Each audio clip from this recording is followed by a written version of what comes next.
അസ്സലാമു അലൈക്കും വറഹ്മത്തുള്ളാഹി തആല വബറകാതുഹു. ബിസ്മില്ലാഹി വൽഹംദുലില്ലാഹി വസ്സലാത്തു വസ്സലാമു അലാ അഷ്റഫി റസൂലില്ലാഹി വഅലാ ആലിഹിൽ ഫായിസീന ബിറിദല്ലാഹി അമ്മാ ബഅദ്. മുഅ്മിനീങ്ങളെ, അല്ലാഹു നമ്മെ കബൂലാക്കട്ടെ. നമ്മുടെ പാപങ്ങൾ അല്ലാഹു പുറത്തു തരട്ടെ. രോഗങ്ങൾ അല്ലാഹു ശിഫയാക്കട്ടെ. നമ്മിൽ നിന്നും മരിച്ചവരുടെ ഖബർ അല്ലാഹു സന്തോഷത്തിലാക്കട്ടെ. തെറ്റുകുറ്റങ്ങൾ അവർക്കും നമുക്കും അല്ലാഹു നിരുപാധികം മാപ്പാക്കി തരട്ടെ. നമ്മുടെ കുടുംബത്തിന്റെയും നാം സ്നേഹിക്കുന്ന നമ്മെ സ്നേഹിക്കുന്ന എല്ലാ മുഅ്മിനീങ്ങളുടെയും ഇനിയുള്ള കാലത്ത് ജീവിതം അല്ലാഹു പൊരുത്തപ്പെട്ട വഴിയിലായി ഇസ്സത്തോടെ സന്തോഷത്തോടെ ദീർഘായുസ്സോടെ കഴിഞ്ഞ് ഈമാൻ സലാമത്തായി മരിക്കാനുള്ള ഭാഗ്യത്തിൽ അല്ലാഹു നമ്മെല്ലാവരെയും ചേർക്കട്ടെ. അല്ലാഹു റബ്ബുൽ ഇസ്സത്ത് നമുക്ക് നിർബന്ധമാക്കിയിട്ടുള്ള അവന്റെ ശറഇലെ ഒരു പ്രധാന കർമ്മമാണ് സ്വതക്ക. ഉള്ളവൻ കൊടുക്കണം. അത് ഇരു ലോക ജീവിതത്തിന്റെ വിജയത്തിന് നിർബന്ധമാ സ്വതക്ക ചെയ്യുക എന്നുള്ളത്. അടിസ്ഥാനപരമായ സ്വതക്ക സുന്നത്താണ് എങ്കിൽ പോലും ഒരു മുസ്ലിമിന്റെ ജീവിതത്തിൽ സ്വതക്ക ഉണ്ടാവൽ അവന്റെ ഇരുലോക ജീവിത വിജയത്തിന് അനിവാര്യം എന്ന പോലെയാണ് ആ ഒരു അമലിനെ അള്ളാഹു വെച്ചിരിക്കുന്നത്. സ്വതക്ക ചെയ്യുമ്പോൾ അള്ളാഹു റബ്ബുൽ ഇസ്സത്ത് അവന്റെ അടിമയെ കൂടുതൽ സ്നേഹിക്കുകയാണ്. കാരണം അള്ളാഹുവിന്റെ സ്വഭാവമാണിത്. തന്റെ പ്രിയപ്പെട്ടവർക്ക് അള്ളാഹു കൊടുക്കാനല്ല. അള്ളാഹുവിന്റെ പ്രിയപ്പെട്ടവർ അവന്റെ അടിമകളാണ്, അവന്റെ സൃഷ്ടികളാണ്. അവൻ സൃഷ്ടാവല്ലേ, അവൻ ഉടമസ്ഥനല്ലേ, നമ്മുടെ യജമാനനല്ലേ. വഴിപ്പെട്ടാലും ഇല്ലേലും അള്ളാഹു കൊടുക്കാണ്. ആ ആർദ്രഭാവം സദഖയിലൂടെ ഒരു അടിമ അള്ളാഹുവിനെ അനുകരിക്കൽ എന്ന പോലെ, അള്ളാഹുവിന്റെ സ്വഭാവത്തെ നടപ്പാക്കൽ എന്ന പോലെ ആ പുണ്യകർമ്മത്തിലൂടെ ലോകത്ത് ചെയ്തുകൊണ്ടിരിക്കുകയാണ്. സദഖ ചെയ്തവരെ അള്ളാഹുവിന് ഇഷ്ടം. വലത് കൈ കൊണ്ട് കൊടുത്തത് ഇടത് കൈ അറിഞ്ഞില്ല എന്ന സ്വകാര്യ ഭാവം സദഖ ചെയ്യുന്ന വിഷയത്തിൽ ഒരാൾക്ക് ഉണ്ടിയെങ്കിൽ മുഹമ്മദ് റസൂൽ സല്ലല്ലാഹു അലൈഹി വസല്ലം പഠിപ്പിച്ചിട്ടുണ്ട്, അർശിന്റെ തണല് കിട്ടുന്ന അതിപ്രധാനികളായ 7 വിഭാഗത്തിൽ ഒരു വിഭാഗം ഇത്തരക്കാരാണെന്ന് സയ്യിദുനാ റസൂലുള്ളാഹി സല്ലല്ലാഹു അലൈഹി വസല്ലം പഠിപ്പിച്ചിട്ടുണ്ട്. ഇമാം ബുഖാരി മുസ്ലിം ഒക്കെ ആ ഹദീസ് ഉദ്ധരിച്ചതായി നമുക്ക് കാണാൻ കഴിയും. ഏതായാലും നമ്മുടെ ജീവിതത്തിൽ പല നിലക്ക് സ്വതക്കകൾ ഇടപെടുന്നുണ്ട്. അത്ഭുതപ്പെട്ടു പോകുന്ന ഒരു ഹദീസ് ഉണ്ട്, ഇമാം ബുഖാരി മുസ്ലിം ഒക്കെ ഉദ്ധരിക്കുന്നുണ്ട്. അബൂ മുസ്ലിം അശ്അരി റളിയല്ലാഹു അൻഹുവിൽ നിന്നും നിവേദനം. പരിശുദ്ധ റസൂൽ സല്ലല്ലാഹു അലൈഹി വസല്ലം തങ്ങൾ പറയുന്നുണ്ട്, ഒരു ഖജനാവുകാരനായ മുസ്ലിം, ഖജനാവുകാരൻ എന്ന് പറഞ്ഞാൽ ഖജനാവിന് കാവൽ നിൽക്കുന്ന ഒരു ഉദ്യോഗസ്ഥൻ, അൽ ഖാസിനുൽ മുസ്ലിമുൽ അമീൻ, വിശ്വസ്തനാണ്, മുസ്ലിമാണ്, അതിന്റെ കൂടെ തന്നെ കാര്യങ്ങൾ നോക്കി നടത്തുന്ന ഒരു ഉദ്യോഗസ്ഥനാണ്. ആ ഉദ്യോഗസ്ഥന്റെ കയ്യില് ഉടമസ്ഥൻ എന്തെങ്കിലും ഒരു കാര്യം ഇന്ന ആൾക്ക് കൊടുക്കുക എന്ന് പറഞ്ഞ് സ്വതക്ക രൂപത്തിൽ ഏൽപ്പിക്കുകയും അവനത് ഉത്തരവാദിത്വത്തോടുകൂടെ പൂർത്തീകരിച്ച് ആ കൊടുക്കപ്പെടേണ്ട ആളിൽ കൃത്യമായി എത്തിക്കുകയും ചെയ്താൽ, ഈ സമ്പത്തിന്റെ ഉടമ തന്റെ ഉദ്യോഗസ്ഥനെ ഏൽപ്പിച്ചത് കൃത്യമായി സ്വതക്കയായി അവിടെ കൊണ്ടുപോയി എത്തിച്ചാൽ സമ്പത്തിന്റെ ഉടമയ്ക്ക് സ്വാഭാവികമായും സ്വതക്ക ചെയ്ത കൂലി കിട്ടുന്ന പോലെ തന്നെ ഇത് എത്തിച്ചു കൊടുത്ത ഉദ്യോഗസ്ഥനും സ്വതക്കയുടെ കൂലി അള്ളാഹു നൽകുമെന്ന് പുണ്യ നബി സല്ലല്ലാഹു അലൈഹി വസല്ലം. അൽ ഖാസിനുൽ മുസ്ലിമുൽ അമീനുല്ലദി യുഅതി മാ ഉമിറ ബിഹി കാമിലൻ മുവഫിറ ത്വയ്യിബതൻ ബിഹി നഫ്സുഹു ഫയദ്ഫഉഹു ഇലല്ലദി ഉമിറ ലഹു ബിഹി അഹദുൽ മുതസദ്ദിഖീൻ. 2 പേരാണ് ഇവിടെ സ്വതക്ക ചെയ്തത്. ഒന്ന് മുതലിന്റെ യഥാർത്ഥ ഉടമസ്ഥനും ഇത് സ്വതക്കയാണെന്നും ഇതിനൊരു മഹത്വം ഉണ്ടെന്നും ഇത് വലിയ അമലാണെന്നുമുള്ള ആ ഒരു ധാരണയിലും ആ ഒരു വിശ്വാസത്തിലും ആ കർമ്മം തന്റെ മുതലാളി തന്നെ ഏൽപ്പിച്ചത് കൃത്യമായി വീഴ്ച വരാതെ സന്തോഷത്തോടു കൂടെ നിർവഹിക്കുന്ന ജോലിക്കാരനും മുതലാളിക്ക് കിട്ടുന്ന അതേ കൂലി തന്നെ കിട്ടുമെന്ന് സ്വഹീഹുൽ ബുഖാരി, സ്വഹീഹ് മുസ്ലിം ഈ ഹദീസ് ഉദ്ധരിച്ചിട്ടുണ്ട്. അപ്പൊ അല്ലാഹു തആല ഈ കർമ്മത്തെ അത്ര കണ്ട് ഏറ്റെടുത്തിരിക്കുകയാണ്. അവൻ അത്ര കണ്ട് ഇഷ്ടപ്പെട്ടിരിക്കുകയാണ്. അള്ളാഹു ഇഷ്ടപ്പെട്ട ഈ അമൽ ചെയ്യാൻ അള്ളാഹു നമുക്കൊക്കെ ഭാഗ്യം നൽകട്ടെ. സ്വതക്കയുടെ ഒരു മാസ്മരികമായ സ്വഭാവമാണ് സ്വതക്ക ആപത്തുകൾക്ക് തടസ്സമായി വന്നു നിൽക്കും. നേരത്തെ സ്വതക്ക ചെയ്തു വെച്ചാൽ ഭാവിയിൽ ആപത്തുകൾ തടയപ്പെടും. ഹബീബായ നബി കരീം സല്ലല്ലാഹു അലൈഹി വസല്ലം തങ്ങൾ പഠിപ്പിച്ച ഹദീസ്, അലി റളിയല്ലാഹു അൻഹു പുണ്യ നബി സല്ലല്ലാഹു അലൈഹി വസല്ലം തങ്ങളിൽ നിന്നും നിവേദനം ചെയ്യുന്നു, ബാദിറൂ ബിസ്സദഖത്തി ഫഇന്നൽ ബലാഅ ലാ യതഖത്താഹാ. ഹബീബായ നബി കരീം സല്ലല്ലാഹു അലൈഹി വസല്ലം തങ്ങൾ പറഞ്ഞു, നിങ്ങൾ സ്വതക്ക ചെയ്യൽ വേഗത്തിൽ ചെയ്യണം. അത് പിന്നെയാവട്ടെ എന്ന് വെച്ച് മാറ്റി വെക്കാതെ സ്വതക്ക നിങ്ങൾ നേരത്തെ ചെയ്യണം. നമ്മൾ കഴിഞ്ഞ ക്ലാസ്സിൽ പറഞ്ഞിരുന്നു, മാ നഖസത്ത് സ്വദഖത്തും മിമ്മാൽ, ഒരിക്കലും സ്വതക്ക ഒരു സമ്പത്തിലും കുറവ് വരുത്തുന്നില്ല. നമ്മൾ സ്വതക്ക ചെയ്യുമ്പോൾ നമ്മുടെ സമ്പത്തിൽ കുറവ് വരുന്നില്ല. സ്വഹീഹ് മുസ്ലിമിന്റെ ഹദീസാണിത്. ഹബീബായ നബി കരീം സല്ലല്ലാഹു അലൈഹി വസല്ലം തങ്ങൾ പറയുന്നു, നിങ്ങൾ സ്വതക്ക ചെയ്യൽ വേഗത്തിലാക്കണം. എന്താ കാര്യം എന്നറിയോ? സ്വതക്കയുടെ അപ്പുറം കടന്ന് ഒരു ബലാഉം വരില്ല എന്ന് പുണ്യ നബി സല്ലല്ലാഹു അലൈഹി വസല്ലം. സ്വതക്കയെ മറികടക്കാൻ ഒരു ബലാഉം ഇല്ലെന്ന് പുണ്യ നബി സല്ലല്ലാഹു അലൈഹി മുഹമ്മദ് സല്ലല്ലാഹു അലൈഹി വസല്ലം ഒന്നുകൂടി കൃത്യമായും വ്യക്തമായും തന്നെ പറഞ്ഞു. നമ്മൾ കഴിഞ്ഞ ക്ലാസ്സിൽ പറഞ്ഞ അതേ ഹദീസ് തന്നെ ഇമാം തുർമുദിയുടെ ജാമിഉലുള്ള ഹദീസ്. ഖാല റസൂലുള്ളാഹി സ്വല്ലല്ലാഹു അലൈഹി വസല്ലം, ഇന്ന സ്വദഖത ലതുത്ഫിഉ ഗളബർ റബ്ബി, അള്ളാഹുവിന്റെ കോപമാകുന്ന അഗ്നിയെ അണച്ചു കളയാൻ ലോകത്ത് സ്വദഖ എന്ന് പറയുന്ന അമല് കൊണ്ടേ കഴിയും. മോശമായ മരണത്തിലെത്താതെ ഒരു കാവൽ, നമ്മുടെ അന്ത്യം നന്നാവാനുള്ള ഒരു കാവൽ, അത് സ്വദഖയാണെന്ന് പരിശുദ്ധ റസൂൽ സല്ലല്ലാഹു അലൈഹി വസല്ലം. സ്വദഖ എപ്പോഴും കാവലാണ്. സ്വദഖ ഹിദായത്താണ്. സ്വദഖ കാവലാണ്. ഒരുപാട് ചരിത്രങ്ങൾ നമുക്ക് കാണാൻ കഴിയും. മഹാനായ അബു നുഐം തന്റെ ഹിലിയത്തുൽ ഔലിയായിലും അതുപോലെ തന്നെ ധാരാളം പണ്ഡിതന്മാർ, ഇമാം ഹഖിയ പോലെയുള്ളവരൊക്കെ അവരുടെ തഫ്സീറുകളിലും ഒക്കെ ഉദ്ധരിക്കുന്ന വളരെ വിശ്രുതമായ, വളരെ പ്രശസ്തമായ ഒരു സംഭവമുണ്ട്. ഇസ്രായേലി സമൂഹത്തില് ഒരു ഉമ്മ ജീവിച്ചിരുന്നു. ആ ഉമ്മ നല്ല ഇബാദത്തുള്ള ഉമ്മയായിരുന്നു. ഇസ്രായേലി സമൂഹത്തിലെ ഉമ്മ ദാനശീലമുള്ള ഉമ്മയായിരുന്നു. അവരുടെ കാലഘട്ടത്തിൽ, അവർ ജീവിച്ചിരുന്ന ഇസ്രായേലി സമൂഹത്തിന്റെ ആ കാലഘട്ടത്തിൽ വല്ലാതെ ദാരിദ്ര്യം വന്നിരുന്ന, വറം വന്നിരുന്ന, ഭക്ഷണം കഴിക്കാൻ ഒന്നും കിട്ടാത്ത ഒരു ദാരിദ്ര്യത്തിന്റെ ഞെരുക്കത്തിന്റെ കാലം വന്നപ്പോ അത് കുറെ വർഷങ്ങളോളം ഉണ്ടായിരുന്നു. ആ കാലഘട്ടത്തിൽ ജീവിച്ച, ദാനധർമ്മം കൃത്യമായി ചെയ്യുന്ന സമ്പന്ന അല്ലാത്ത ഒരു ഉമ്മ ജീവിച്ചിരുന്നു. അവർക്കാവട്ടെ ഒരു ചെറിയ കുട്ടിയും ഉണ്ടായിരുന്നു. ഒരിക്കൽ അവർ ഭക്ഷണം കഴിക്കാൻ വേണ്ടി തന്റെ കയ്യിലുള്ളതായ ഏറ്റവും കുറഞ്ഞ എന്തോ ഒരു ഭക്ഷണം കഴിക്കാൻ വേണ്ടി ഉരുളയാക്കിക്കൊണ്ടിരിക്കുമ്പോ പെട്ടെന്ന് വീടിന്റെ മുൻവശത്തെ വാതിലിൽ ആരോ മുട്ടി വിളിക്കുന്ന ശബ്ദം കേട്ടു. ആ ഉമ്മ ആ ഉരുള വായിലേക്ക് വെക്കാതെ ആ ഉമ്മ ഓടിച്ചെന്ന് വാതിൽ തുറന്നു നോക്കിയപ്പോൾ ഒരു യാചകനാണ്. അദ്ദേഹം പട്ടിണിയുടെ ഈ കാലഘട്ടത്തിൽ പട്ടിണി കിടന്ന് വിശപ്പ് സഹിക്കാൻ വയ്യാതെ ഈ വാതിൽക്കൽ വന്നുകൊണ്ട് അവർ എന്തെങ്കിലും ഭക്ഷണം തരുമോ എന്ന് ചോദിച്ചു. തനിക്കായി കഴിക്കാൻ ഉരുളയാക്കി വച്ചിരിക്കുന്ന ആ കുറഞ്ഞ ഭക്ഷണം മാത്രമേ ഉള്ളൂ. ആ ഉമ്മ ആ സഹോദരന് ആ ഭക്ഷണം നൽകുകയും സന്തോഷത്തോടുകൂടി അയാളെ യാത്രയാക്കുകയും ചെയ്തു. ഉരുളയാക്കി വെച്ചത് നൽകി. അദ്ദേഹം അത് സ്വീകരിച്ചു. അദ്ദേഹം അവിടെ നിന്ന് പുറപ്പെട്ടു. കുറെ നേരം കഴിഞ്ഞപ്പോ ഈ സഹോദരി അവരുടെ വീട്ടിൽ കത്തിക്കാൻ ആവശ്യമായ വിറക് തേടി അവർ വനാന്തരങ്ങളിലേക്ക് പോയി. നേരത്തെ പറഞ്ഞിരുന്നു ഇവർക്കൊരു കുഞ്ഞുണ്ടായിരുന്നുവെന്ന്. ആ കുഞ്ഞിനെയും കൂടെ കൊണ്ടുപോയി. ഏറ്റവും സുരക്ഷിതം എന്ന് തോന്നുന്ന ഒരു ഭാഗത്തെത്തിയപ്പോൾ കുഞ്ഞിനെ താഴെ വെച്ചിട്ട് ഇവർ വിറകൊടിക്കാനും മറ്റുമായി പോയപ്പോ പെട്ടെന്നൊരു അലർച്ച കേട്ടു. അവർ തിരിഞ്ഞു നോക്കിയപ്പോൾ തന്റെ കുഞ്ഞിനെ ഒരു ചെന്നായ കടിച്ചെടുത്തിരിക്കുന്നു. ചെന്നായ അല്ലെങ്കിൽ സിംഹം പോലെയുള്ള ഏതോ ഒരു ജീവി കടിച്ചെടുത്തിരിക്കുന്നു. എന്നിട്ട് അത് അലറുകയാണ്. ഈ കുഞ്ഞിനെയും കടിച്ചെടുത്തുകൊണ്ട് ഓടുകയാണ്. ആ സഹോദരി പിന്നാലെ ഓടി. ചരിത്രം പറയുന്നു, ഇസ്രായേലി സമൂഹത്തിലുണ്ടായ ഈ സംഭവത്തെ കുറിച്ച് മഹാന്മാർ പഠിപ്പിക്കുന്നു. ആ സ്ത്രീ പിന്നാലെ അലറി കരഞ്ഞുകൊണ്ട് തന്റെ കുഞ്ഞിന് വേണ്ടി അലറി കരഞ്ഞിട്ട് ഓടിയ സമയത്ത് ആ സഹോദരിയുടെ മുന്നിൽ സയ്യിദുനാ ജിബ്രീൽ അലൈഹിസ്സലാത്തു വസ്സലാമിനെ ഇറക്കി അല്ലാഹു തആല ഒരു സഹായം നടത്തുകയാണ്. എന്താണ്? ജിബ്രീൽ അലൈഹിസ്സലാത്തു വസ്സലാം ആ സഹോദരിയുടെ മുന്നിൽ ഒരു രക്ഷകനായി കടന്നു വന്ന് ആ ഹിംസ്ര ജന്തുവിന്റെ വായിൽ നിന്നും കുഞ്ഞിനെ എടുത്ത് സുരക്ഷിതമായി ഈ സഹോദരിയുടെ കയ്യിൽ ഏൽപ്പിച്ചു കൊടുക്കുക. ഒരു രക്ഷകന്റെ രൂപത്തിൽ, ഒരു മനുഷ്യന്റെ രൂപത്തിൽ സയ്യിദുനാ ജിബ്രീൽ അലൈഹിസ്സലാത്തു വസ്സലാം വരികയാണ്. എന്നിട്ടോ ഈ സഹോദരിയോട് സയ്യിദുനാ ജിബ്രീൽ അലൈഹിസ്സലാത്തു വസ്സലാം വേഷപ്രച്ഛന്നനായി വന്ന ജിബ്രീൽ അലൈഹിസ്സലാം ചോദിക്കുകയാണ്, യാ അമത്തല്ലാഹി അറദീതി ലുഖ്മതൻ ബിലുഖ്മ, വായിലേക്ക് ഉരുളയാക്കാൻ നീ വെച്ചിരുന്ന ഭക്ഷണം നീ സ്വതക്കയായി കൊടുത്തല്ലോ. ആ ഭക്ഷണം വായിലേക്ക് പോകേണ്ട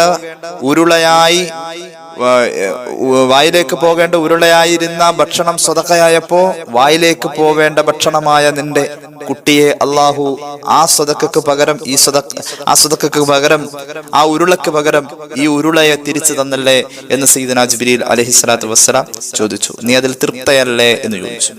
വായിലേക്ക് വെച്ച ഭക്ഷണമാണല്ലോ, അല്ലെങ്കിൽ വായിലേക്ക് വെക്കാൻ വേണ്ടി നീ എടുത്തു വെച്ച ഭക്ഷണമാണല്ലോ ദാനമായി കൊടുത്തത്.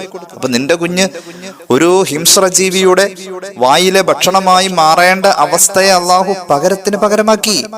നീ അതിൽ തൃപ്തയല്ലേ എന്ന് ചോദിച്ചു എന്ന ഇമാം ഹഖ് അവിടുത്തെ തഫ്സീറിൽ ഇത് രേഖപ്പെടുത്തുന്നത് കാണാം. അതുപോലെ ധാരാളം ചരിത്ര പണ്ഡിതന്മാർ ഹില്യത്തുൽ ഔലിയയിൽ ഈ സംഭവം കാണാം, മറ്റു കിതാബുകളിലൊക്കെ കാണാം. അപ്പൊ സദഖ എവിടെയും ഒരു കാവലാണ്. സദഖ എവിടെയും സദഖ അത്ഭുതമാണ്. സ്വഹീഹ് മുസ്ലിമിലുണ്ട് ഒരു ഹദീസ്. ഒരു മനുഷ്യൻ തീരുമാനമെടുത്തു, സദഖ എവിടെയും കൊടുക്കാം, പണക്കാർക്കും കൊടുക്കാം, പാവപ്പെട്ടവനും കൊടുക്കാം, എല്ലാവർക്കും കൊടുക്കാം സദഖ. ഇമാം മുസ്ലിം അവിടുത്തെ സ്വഹീഹിൽ ഉദ്ധരിക്കുന്നുണ്ട് ഒരു ഹദീസ്. മറ്റു ധാരാളം മുഹദ്ദിഥീങ്ങൾ ഉദ്ധരിക്കുന്നുമുണ്ട്. പുണ്യ നബി സല്ലല്ലാഹു അലൈഹി വസല്ലം തങ്ങൾ പറയുന്ന ഇസ്രായേലി സമൂഹത്തിൽ തന്നെ ഒരു മനുഷ്യനുണ്ടായിരുന്നു. അദ്ദേഹം ഒരു തീരുമാനമെടുത്തു, രഹസ്യമായി സദഖ ചെയ്യാൻ. ആർദ്രമായ നിയ്യത്ത്, ആ സദഖ ഉപകാരപ്പെടും, ആ സദഖ കൊണ്ട് അള്ളാഹിന്റെ കൂലി എനിക്ക് കിട്ടണം, പ്രതിഫലം കിട്ടണം. ഈ ആർദ്രമായ നിയ്യത്തിൽ ഇസ്രായേലി സമൂഹത്തിൽ ഒരു സ്വാലിഹായ മനുഷ്യൻ സദഖ ചെയ്യാൻ തീരുമാനിച്ചു. ജനങ്ങൾ എന്ത് പറയുന്നു എന്നുള്ളതൊന്നുമല്ല വിഷയം. ഇന്ന് ആളുകളുടെ കയ്യടി കൂടുതൽ കിട്ടുന്നിടത്തും ആളുകളുടെ അംഗീകാരം കിട്ടുന്നിടത്തും ഒക്കെ സ്വതക്കക്ക് മാറ്റുകൂടുന്ന ഒരു തലത്തിലേക്ക് ജീവിതം പോവാം. മുഹമ്മദ് റസൂൽ സല്ലല്ലാഹു അലൈഹി വസല്ലം പഠിപ്പിച്ചു, സ്വതക്ക ചെയ്യാൻ വേണ്ടി ഇസ്രായേലി സമൂഹത്തിലെ ഒരു പ്രമുഖനായ സ്വാലിഹായ മഹാൻ തീരുമാനിച്ചു. അദ്ദേഹം സ്വതക്ക ചെയ്യുന്നത് രാത്രിയിലാണ്, ആരും കാണണ്ട, ആരും അറിയണ്ട. അങ്ങനെ അദ്ദേഹം രാത്രിയിൽ സ്വതക്ക ചെയ്യാൻ തീരുമാനിച്ചു.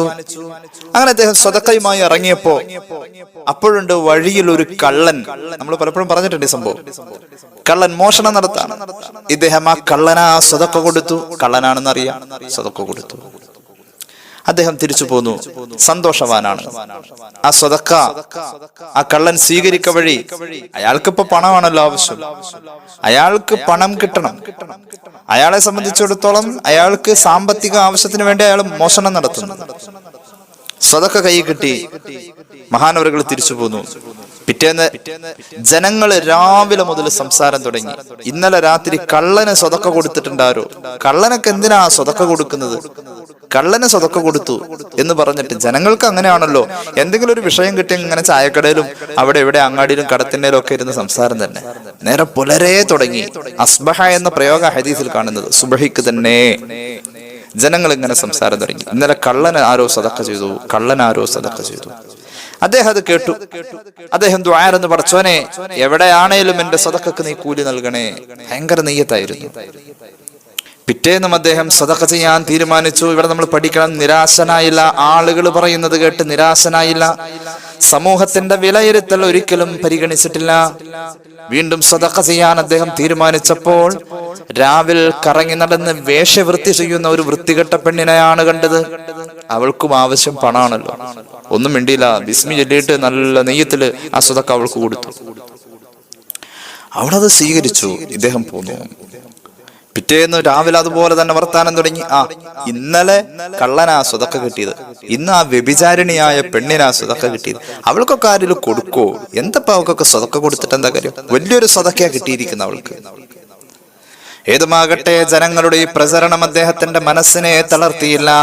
ഹബീബായ നബി തങ്ങൾ പറയാണ് സല്ലല്ലാഹു അലൈഹി വസല്ലം, ഈ മനുഷ്യൻ അള്ളാഹുവോട് ദുആ ചെയ്തു, പടച്ചോനെ നീ സ്വീകരിക്കണേ, ഈ സദഖ കൊണ്ട് ഉപകാരമുണ്ടാവണേ. അങ്ങനെ മൂന്നാമത്തെ ദിവസവും സദഖ ചെയ്യാൻ തീരുമാനിച്ചു. അള്ളാഹ് കൂലി തരും, സദഖയുടെ ഫലം കാണിച്ചു തരും. മൂന്നാമത് അദ്ദേഹം സദഖ ചെയ്യാൻ തീരുമാനിച്ചു. ആ സദഖ കൊണ്ടുപോയി കൊടുത്തത് ആ നാട്ടിലെ ഏറ്റവും വലിയ പിശുക്കനും പണക്കാരനുമായ വ്യക്തിയുടെ കയ്യിലാണ് കൊടുത്തത്. പിശുക്കനുമാണ് പണക്കാരനുമാണ്. പിശുക്കൻ ആർത്തിയുള്ളവനായിരിക്കുമല്ലോ, അതുകൊണ്ടാണല്ലോ പിശുക്കുന്നത്. അവനൊരു വലിയ സദഖ കിട്ടിയപ്പോ വലിയ സന്തോഷമായി. അവനും ആഗ്രഹിച്ചത് പണമായിരുന്നു. നേരം വെളുത്തപ്പോ ജനങ്ങൾ ഇങ്ങനെ പറയാൻ തുടങ്ങി, ഈ നാട്ടിൽ ഒരുപാട് പാവങ്ങൾ ഉണ്ടായിരുന്നിട്ട് ആ പണക്കാരനായ ആ ദുസ്വഭാവിയായ പിശുക്കനാണ് കൊണ്ടുപോയി കൊടുത്തത്.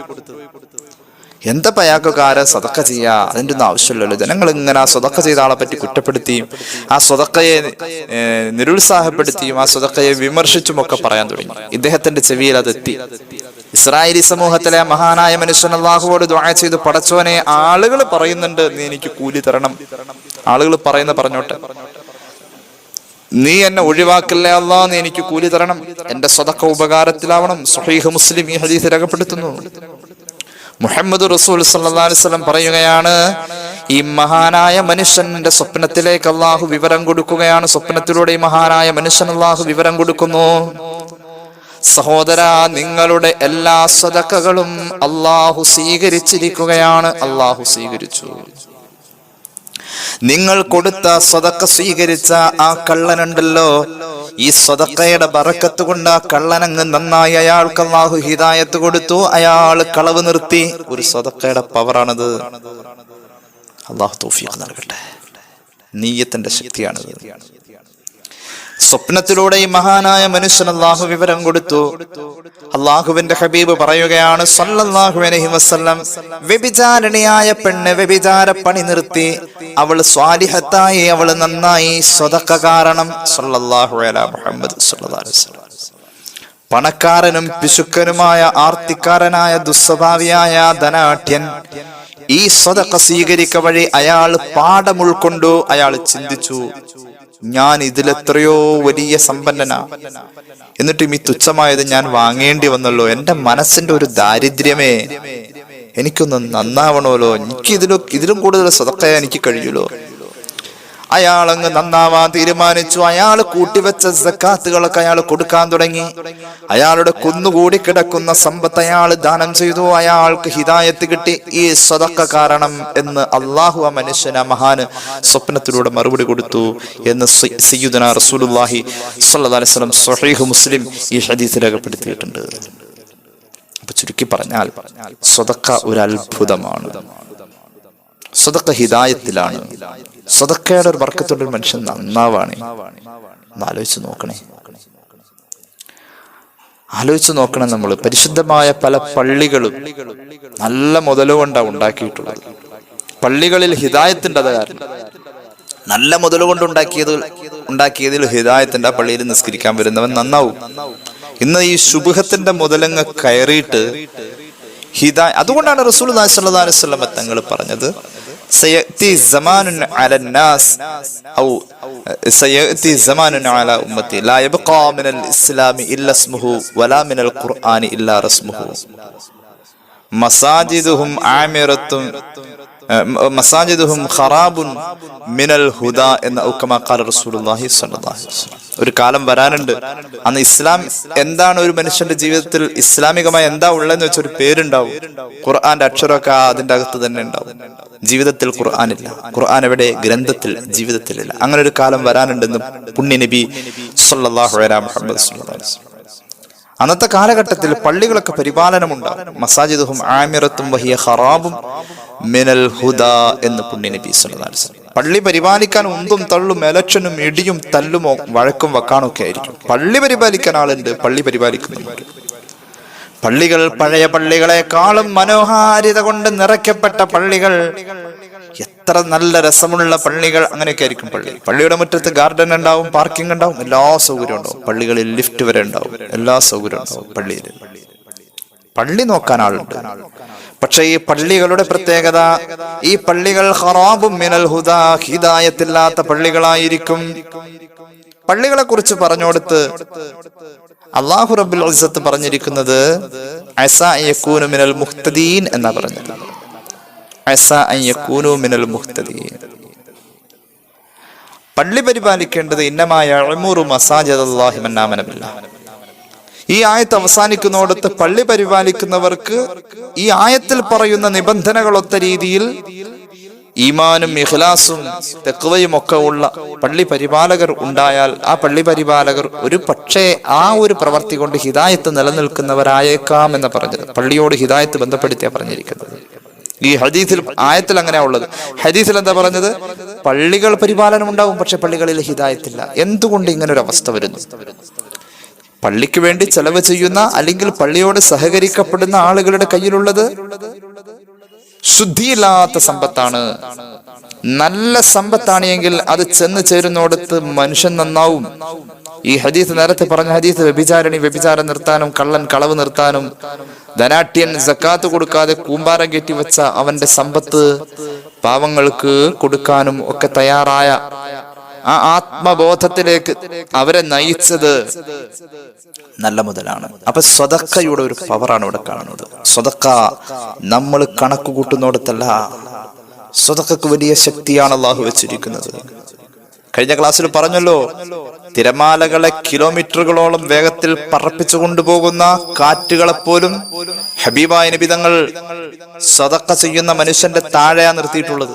അത്രയും വലിയ സ്ഥാനമാണ് സ്വതക്ക ചെയ്യുന്ന മനുഷ്യന് അള്ളാഹു താഴെ വെച്ചിരിക്കുന്നത്, അള്ളാഹു പരിഗണിച്ചിരിക്കുന്നത്. അള്ളാഹു നമുക്ക് തൗഫീഖ് നൽകട്ടെ. സ്വതക്ക ഒരു വലിയ കാവലാണ്, ആപത്തുകൾക്ക് കാവലാണ്. വലിയ വലിയ ദുരിതങ്ങൾക്കും ദുരന്തങ്ങൾക്കും രോഗങ്ങൾക്കും ഒക്കെ സ്വതക്ക കാവലായി നിൽക്കുമെന്ന് പഠിപ്പിച്ചത് പുണ്യ നബി സല്ലല്ലാഹു അലൈഹി വസല്ലം. ചരിത്രത്തിൽ എത്രയോ സംഭവങ്ങൾ അതുമായി നമുക്ക് ചേർത്ത് വായിക്കാൻ കഴിയും. സമയപരിമിതി കൊണ്ട് ഞാൻ പെട്ടെന്ന് അവസാനിപ്പിക്കുകയാണ്. ഒരു സംഭവം പറയാം. ഇസ്രായേലി സമൂഹത്തിൽ തന്നെ പിന്നെയും കാണാം മറ്റൊരു സംഭവം. ധാരാളം കാലഘട്ടങ്ങളുടെ ചരിത്രം വായിക്കാൻ കഴിയുന്ന ഇസ്രായേലി സമൂഹത്തിന്റെ ചരിത്രം, ഖുർആൻ ഏറ്റവും കൂടുതൽ ഉദ്ധരിച്ചിട്ടുള്ള ചരിത്രവും ഇസ്രായേലി ചരിത്രമാണ്. ഇസ്രായേലി സമൂഹത്തില് ഒരു കാലഘട്ടത്തിൽ, നമ്മൾ നേരത്തെ പറഞ്ഞ പോലെ തന്നെ മറ്റൊരു കാലഘട്ടത്തിൽ വല്ലാത്ത ശക്തമായ ദാരിദ്ര്യം വന്നു, വരൾച്ച വന്നു, ഭക്ഷണത്തിന് ക്ഷാമം വന്നു. ആ സമയത്ത് ഒരു നീചനായ പണക്കാരൻ ആ കാലഘട്ടത്തിൽ ജീവിച്ചിരുന്നു. ആ നീചനായ പണക്കാരന് ഒരു കുഞ്ഞു മോളുണ്ട്. ആ കുഞ്ഞുമോള് നല്ല സ്വഭാവമുള്ള പെൺകുട്ടിയായിരുന്നു. ഈ നീചനായ പണക്കാരന്റെ കെട്ടിടത്തിന്റെ വലിപ്പം കണ്ട് റോഡിലൂടെ പോയ ഒരു പട്ടിണിക്കാരൻ വന്നുകൊണ്ട് ആ വീടിന്റെ കോമ്പൗണ്ടിന്റെ അകത്തേക്ക് കടന്നിട്ട് ഉറക്കെ വിളിച്ചു പറഞ്ഞു, ഇത്രയും വലിയ വീടും സൗകര്യങ്ങളും പണവും സമ്പാദ്യവും ഒക്കെ ഉണ്ടായിട്ടും നിങ്ങൾ എന്തേ ഈ നാട്ടിൽ സ്വതക്ക ചെയ്യാത്തത്? തസദ്ദഖൂ, നിങ്ങൾ ഇവിടെ സ്വതക്ക ചെയ്യണം ഈ നാട്ടിൽ എന്ന് ഈ ധനാഠ്യന്റെ വീട്ടിലേക്ക് കടന്നു വന്ന ആ പാവപ്പെട്ടവൻ വിളിച്ചു പറഞ്ഞു. ഇസ്രായേലി സമൂഹത്തിലെ ആ ദാരിദ്ര്യത്തിന്റെ കാലഘട്ടത്തിൽ ഈ ധനാഠ്യൻ ഒന്നും ചെയ്യാത്തത് എല്ലാവർക്കും ബോധ്യമുള്ളത് ആ വീട്ടിലേക്ക് കടന്നു വന്നിട്ട് ഒരു പാവപ്പെട്ടവൻ ഉറക്കെ വിളിച്ചു പറഞ്ഞു, നിങ്ങൾ എന്തെങ്കിലുമൊക്കെ ദാനം ചെയ്യണം, ഞങ്ങളൊക്കെ അത് സ്വീകരിക്കാൻ തയ്യാറാ. കാരണം ഞങ്ങളൊക്കെ പാവങ്ങളാ, പട്ടിണിക ഞങ്ങൾക്ക്. അതുകൊണ്ട് നിങ്ങൾ ദാനം ചെയ്യുക. അറ്റ്ലീസ്റ്റ് അള്ളാന്റെ പൊരുത്തം പ്രതീക്ഷിച്ച് ഒരു കഷ്ണം റൊട്ടിയെങ്കിലും നിങ്ങൾ ദാനം ചെയ്യണേ എന്ന് ഈ നീചനായ പണക്കാരന്റെ വീടിന്റെ മുന്നിൽ വന്നുകൊണ്ട്, ഈ പിശുക്കനായ പണക്കാരന്റെ വീടിന്റെ മുന്നിൽ വന്ന് ഒരു പാവപ്പെട്ടവൻ അലറി വിളിച്ച് സങ്കടം കൊണ്ട് വിളിച്ചു പറഞ്ഞു പോയി. മഹാന്മാർ ഉദ്ധരിക്കുന്നതായി കാണാം. അങ്ങനെ ഇദ്ദേഹം അവിടെ ഉണ്ടായില്ല, ഈ നീചനായ പണക്കാരൻ ആ വീട്ടിൽ ഉണ്ടായില്ല. ഇങ്ങനെ അലറി വിളിച്ച് കരയുന്ന കേട്ടപ്പോ ആ വീട്ടിലെ കുഞ്ഞു മോളുണ്ടല്ലോ, നല്ല സ്വഭാവനിയായ ആ പെൺകുട്ടി കയ്യിൽ ഒരു ചെറിയ റൊട്ടി കഷ്ണവുമായി വീടിന്റെ ഉമ്മറത്ത് വന്ന് വിളിച്ചു പറയുന്ന ആ മനുഷ്യന്റെ കയ്യിൽ കൊടുത്തു. ആ റൊട്ടിയാവട്ടെ ആ കുട്ടി കഴിക്കാൻ വേണ്ടി എടുത്ത റൊട്ടിയായിരുന്നു, നല്ല ചൂടുള്ളതായിരുന്നു.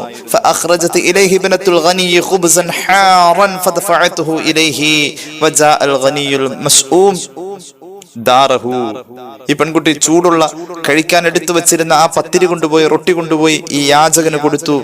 പട്ടിണിയുടെ കഥ വിളിച്ചു പറഞ്ഞ് സങ്കടം പറയാൻ വീടിന്റെ ഉമ്മറത്ത് വന്നവൻ അള്ളാന്റെ വജഹിനെ പ്രതീക്ഷിച്ച് നിങ്ങൾ ഒരു കഷ്ണം റൊട്ടിയെങ്കിലും ഒരു പത്തിരിയെങ്കിലും ദാനം ചെയ്യൂ എന്ന് വിളിച്ചു പറഞ്ഞപ്പോ ആ കുഞ്ഞുമോളുടെ വിവേകം, ആ കുഞ്ഞുമോളുടെ പക്വത കടിക്കാനെടുത്ത റൊട്ടിയുമായി ഓടിച്ചെന്ന് ഇയാൾക്ക് കൊടുത്തു, അയാളെ പറഞ്ഞയച്ചു.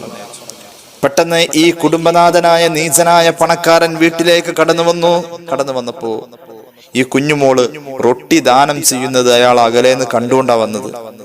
വന്ന വഴി ഈ ദാനം ചെയ്യാൻ മടി കാണിച്ച ഈ നീചനായ മനുഷ്യൻ അയാളുടെ കയ്യിലുണ്ടായിരുന്ന ആയുധം വെച്ച കുഞ്ഞുമോളുടെ, തന്റെ മുന്നിൽ യാചിച്ചു വന്ന യാചകന് റൊട്ടി കൊടുത്ത കുഞ്ഞുമോളുടെ കുഞ്ഞു കൈ നോക്കി ഒരൊറ്റ വെട്ടുകൊടുത്തു. അയാൾ ആ കുഞ്ഞുമോളുടെ കൈ മുറിച്ചു കളഞ്ഞു. സദഖ ചെയ്തതിന്റെ പേരിൽ കൈ മുറിച്ചു കളഞ്ഞു. അല്ലാഹു റബ്ബുൽ ഇസ്സത്ത് ഈ വിഷയം ഗൗരവമാക്കി. മഹാന്മാർ പറയാ, ഇസ്രായേലി സമൂഹത്തിലെ ആ കാലഘട്ടത്തിലെ ഏറ്റവും വലിയ ധനാഢ്യനും നിഷേധിയുമായ ഈ നീചനായ പണക്കാരനെ ഫഹവ്വലല്ലാഹു ഹാലഹു, അയാളുടെ അവസ്ഥ അല്ലാഹു അങ്ങ് മാറ്റി. മാത്രവുമല്ല അദ്ഹബ മാലഹു, റബ്ബ് അയാളുടെ പണം അയാളിൽ നിന്നും അല്ലാഹു നീക്കം ചെയ്തു. അയാള് വഫ്തഖറ, അയാൾ ഒരു ഫഖീറായി പോയി. കുറച്ചു ദിവസം കഴിഞ്ഞപ്പോഴേക്കും അയാള് സമ്പത്തൊക്കെ നഷ്ടപ്പെട്ടവനായി, ഫഖീറായി, രോഗിയായി. വമാത ഫീ ഹാലി ദില്ലതിഹി, അയാൾ രോഗിയായി, അയാൾ നിസ്സാരനായി, ദാരിദ്ര്യത്തിലായി അയാളും ചത്തുപോയി. ഒരു സദഖക്ക് വില്ലനായി നിന്ന ആ മനുഷ്യനെ അള്ളാഹു ആ സദഖയെ നിഷേധിച്ചതിന്റെ പേരിൽ അയാളെ പരീക്ഷിച്ചു എന്നല്ല, ശിക്ഷിച്ചു. അയാൾ നീചനായി, ആ ദരിദ്രത്തിലായി അയാൾ മരിച്ചുപോയി. ഇനി ഈ കൈയില്ലാത്ത കുഞ്ഞുമോളൊക്കെ ജീവിച്ച് വളർന്നു വലുതാവണം. ഈ കുട്ടി പുറത്തേക്ക് ഇറങ്ങി. ആ പെൺകുട്ടി ഓരോ വീടിന്റെ വാതിൽക്കലും ഒരു കൈയില്ലാത്ത മോളല്ലേ, കൈ നീട്ടി ജീവിക്കാൻ തീരുമാനിച്ചു. വാപ്പയുടെ ദുസ്വഭാവം, അള്ളാഹുവിന്റെ അയദാബ് ഇറങ്ങാൻ കാരണമായത് ഇവരെല്ലാവരും അനുഭവിച്ചു. അങ്ങനെയാണ് അള്ളാന്റെ അയദാബ് ഇറങ്ങുമ്പോൾ അതിൽ പാവങ്ങളും പെടും. ഇപ്പൊ നമ്മൾ കിടന്നുറങ്ങണോടത്തിൽ ഒരു ഉറുമ്പ് വന്ന് നമ്മളെ കടിച്ചു കഴിഞ്ഞാൽ നമ്മൾ താഴേക്ക് നോക്കിയപ്പോ കട്ടിലിന്റെ ചുവട്ടിലാകെ ഉറുമ്പാണെങ്കിൽ ഉറുമ്പ് പൊടി ഇടും. ഉറുമ്പ് പൊടിയിട്ട് ഉറുമ്പിനെ കൊല്ലും. നമ്മളെ കടിച്ച ഉറുമ്പിനല്ല നമ്മൾ ശരിക്കും കൊല്ലുന്നത്. കടിച്ചതിനും കടിക്കാത്ത കുറെ നിരപരാധികളായ ഉറുമ്പുകൾ താഴെ ഉണ്ടാവും. നമ്മൾ ഉറുമ്പ് പൊടി ഇടുമ്പോ എല്ലാവർക്കും കൂടി ഇടാം. അള്ളാന്റെ അയദാബ് വരുമ്പോ അങ്ങനെയാ. ആ കുടുംബത്തിലുള്ള എല്ലാരും ബാധിച്ചു, നീചനായ മനുഷ്യനെ മാത്രമല്ല. അങ്ങനെ ഈ കൈയില്ലാത്ത പെൺകുട്ടി കാണാൻ നല്ല സുന്ദരിയായിരുന്നു. കാലങ്ങളോളം ഓരോ വീടിന്റെ മുന്നിലും കൈ നീട്ടി തെണ്ടി നടക്ക എന്ന് പറയും.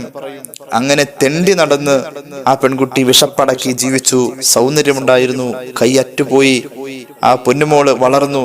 അങ്ങനെ ഇരിക്കെ കുറെ കാലം കഴിഞ്ഞ് പെൺകുട്ടി വലുതായി, വിവാഹപ്രായമൊക്കെ ആയി. അപ്പോഴും ഇങ്ങനെ ഊര് തെണ്ടി നടന്നിട്ട് വേണം പട്ടിണി മാറ്റാൻ. അങ്ങനെ ഈ പെൺകുട്ടി ഒരു പണക്കാരന്റെ വീട്ടിൽ ഊര് തെണ്ടി ചെന്നപ്പോ ഒരു പണക്കാരന്റെ വീട്ടിലെത്തി. അവിടെ ചെന്നപ്പോ ആ പണക്കാരൻ വീട്ടിലില്ല. ഭക്ഷണം ചോദിച്ചപ്പോൾ ആ പണക്കാരന്റെ ഉമ്മ ഭക്ഷണവുമായി വന്നു. ഉമ്മ ഭക്ഷണമൊക്കെ കൊടുത്ത് ആ പെൺകുട്ടിയോട് വിശേഷങ്ങളൊക്കെ ചോദിച്ച് ആ പണക്കാരന്റെ ഉമ്മ ആ പെൺകുട്ടിയോട് ചോദിച്ചു, മോളെ നീ വിവാഹിതയാണോ? പറഞ്ഞു, അല്ല ഉമ്മ, എന്നെ ആര് വിവാഹം കഴിക്കാൻ, ഒരു കൈയില്ലല്ലോ. അപ്പൊ ഉമ്മ പറഞ്ഞു, എന്റെ മോന് കല്യാണമൊന്നും നടന്നിട്ടില്ല, എന്റെ മകന് വേണ്ടിയിട്ട് ഞാൻ നിന്നെ ആലോചിക്കുന്നു, ആഗ്രഹിക്കുന്നു. അങ്ങനെ ഈ ഉമ്മ ആ പെൺകുട്ടിയെ കുളിപ്പിച്ച് നല്ല വസ്ത്രമൊക്കെ ഇടിയിച്ച് മകന് വിവാഹം കഴിപ്പിച്ചു കൊടുക്കാൻ തീരുമാനിച്ച് മകന്റെ സമ്മതമൊക്കെ വാങ്ങി വിവാഹം കഴിപ്പിച്ചു. ചുരുക്കി പറഞ്ഞാൽ അവരുടെ വിവാഹം നടന്നു. ഈ കൈയില്ല എന്ന കാര്യം ഉമ്മ മകനോട് പറഞ്ഞതും ഇല്ല. എന്നിട്ട് വിവാഹത്തിന്റെ ആദ്യത്തെ രാത്രിയിൽ ഈ പെൺകുട്ടി അദ്ദേഹത്തിന്റെ റൂമിലേക്ക് കടന്നു ചെല്ലണം. അപ്പോ കയ്യിൽ ഭക്ഷണവുമായി ഈ പെണ്ണിനെ ആ ഉമ്മ പറഞ്ഞയക്കാണ്, ഭർത്താവിന്റെ ഉമ്മ പറഞ്ഞയക്കാണ്. അപ്പോ ആ ഭക്ഷണം കൊണ്ടുപോകുന്ന പാത്രത്തിന്റെ മുകളിലൂടെ ഒരു തുണി മറച്ച് ഈ മുറിഞ്ഞ കൈ കാണാത്ത രീതിയിൽ ആ റൂമിലേക്ക് പറഞ്ഞയക്കാണ്. അങ്ങനെ ആ റൂമിലേക്ക് ഈ പെൺകുട്ടി ചെല്ലുമ്പോൾ അറ്റുപോയ വലത് കൈ മറച്ചു വെച്ചിരിക്കുകയാണ്. ഇടത് കൈ കൊണ്ട് ഈ പെൺകുട്ടി ഭക്ഷണം ഭർത്താവിനെടുത്തു കൊടുക്കുന്നു. ഇടത് കൈ കൊണ്ട് ഭക്ഷണം കഴിക്കാൻ ശ്രമിക്കുന്നു. അപ്പോൾ ഈ ഭർത്താവ് പറയുകയാണ്, ആ ധനാഢ്യനായ ചെറുപ്പക്കാരനായ ഭർത്താവ് പറയുകയാണ്, ഞാൻ കേട്ടിട്ടുണ്ട്, ലഖദ് സമിഅതു ബിഅന്നൽ ഫഖീറ യകൂനു ഖലീലുൽ അദബി അഖ്രിജി യദക്കൽ യുംനാ. ആ പണക്കാരനായ ചെറുപ്പക്കാരൻ പറഞ്ഞു, നീ ഊര് തെണ്ടി നടന്ന് വന്നപ്പോ, എന്റെ വീട്ടിൽ വന്നപ്പോ എന്റെ ഉമ്മ നിന്നെ കണ്ട് ഇഷ്ടപ്പെട്ട് എനിക്ക് കല്യാണം ആലോചിച്ചതല്ലേ. ഇങ്ങനെ അലഞ്ഞു നടന്ന് ജീവിച്ച ആളുകൾക്ക് ജീവിതത്തിൽ അതബില്ല എന്ന് ഞാൻ കേട്ടിട്ടുണ്ട്. പെണ്ണെ, നീ ഇടത്തെ കൈക്കാണോ ഭക്ഷണം കഴിക്കുന്നത്? ഇടത്തെ കൈക്കാണോ നീ വിളമ്പി കൊടുക്കുന്നത്? നിന്റെ വലത്തെ കൈക്ക് എന്താ പറ്റിയത്? നിനക്ക് വലത് കൈ കൊണ്ട് അങ്ങ് ചെയ്തുകൂടെ എന്ന് ചോദിച്ചു അത്രേ ഈ ഭർത്താവ്, പണക്കാരനായ ഭർത്താവ്. ആ പെൺകുട്ടിയോട് പറഞ്ഞു വലത് കൈ കൊണ്ട് ചെയ്യാൻ. വീണ്ടും അവൾ ഇടത് കൈ കൊണ്ട് തന്നെ ചെയ്തു. അങ്ങനെ പല പ്രാവശ്യം ആവർത്തിച്ചു കഴിഞ്ഞപ്പോ അവൾ ഒറ്റ കരച്ചില. എങ്ങനെയാണോ ഈ വലത് കൈ നഷ്ടപ്പെട്ടത്? അള്ളാന്റെ വജ്ഹ് കുഞ്ഞുനാളിലെ ഒരു കുഞ്ഞു മോളായിരിക്കുമ്പോ പടച്ചോന്റെ വജ്ഹ് ആഗ്രഹിച്ചുകൊണ്ട് കഴിക്കാൻ കൊണ്ട് വായിലേക്ക് കൊണ്ടുവച്ച, വായിന്റെ അടുത്തേക്ക് സമീപിച്ച ആ ചൂടുള്ള റൊട്ടി ഒരാൾക്ക് ദാനം ചെയ്തതിന്റെ പേരില ആ കൈ നഷ്ടപ്പെട്ടത്. അത്രയും അവള് അതബുള്ളവളും സൂക്ഷ്മത ഉള്ളവരും അള്ളാനെ പേടിയുള്ളവളും ആയിരുന്നു. അവളുടെ മുഖത്ത് നോക്കി ഊര് തന്നെ അലഞ്ഞു നടക്കുന്ന നിങ്ങളെപ്പോലുള്ളവർക്ക് അതബില്ല എന്ന് ഈ ഭർത്താവ് പറയുന്ന കേൾക്കുമ്പോൾ സ്വാഭാവികമായും വിഷമം വരും. 3-4 പ്രാവശ്യം കഴിഞ്ഞപ്പോ ആ പെൺകുട്ടി ഒറ്റ കരഞ്ഞ സമയത്ത് പെട്ടെന്ന് ആ ധനാട്ടിന്റെ കൊട്ടാരം നിറയെ ഒരു പ്രകമ്പനം പോലെ ഒരു ശബ്ദം അങ്ങ് മുഴങ്ങാൻ തുടങ്ങി.